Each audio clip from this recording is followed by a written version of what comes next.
บายดีเนาะอันนี้เนาะอยู่กับแม็กเนาะแล้วก็จอห์นนี่แย่ตอนนี้เนาะเขากำลังสิไปใช่ไปที่ไปเที่ยวเนาะไปเที่ยวแม่น้ำที่ใหญ่ที่สุดของประเทศจีนเนาะเดี๋ยวไปเจอกันคือสิได้นั่งรถเมล์ไปเนาะเพราะว่าสองรถแถวนี้ยากเนาะเห็นปะเล่นไปไหนปะได้ปะ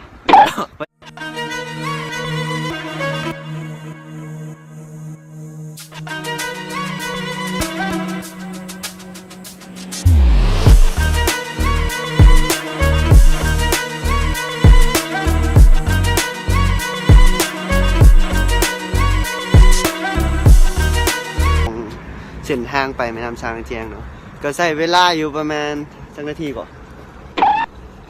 30ประมาณนั้นเด้ ขี่รถก่อนน่ะจะประมาณ20นาทีย่างไปกับประมาณ10นาทีไก่พอประมาณ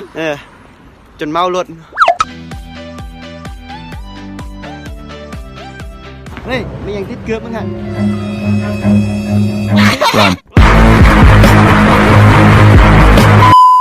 เนาะเขากลับมาฮอดแล้วแม่น้ำช้างเจียงเนาะตอนนี้เขาเข้าไปเบิ่งข้างในกันเลยไปI can't see the end, but we'll see it through.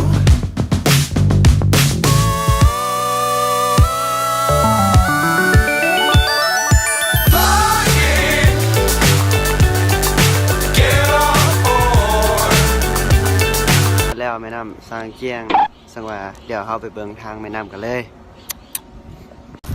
กัดซิกกระซักพูดส่องดูเห็นเหรอ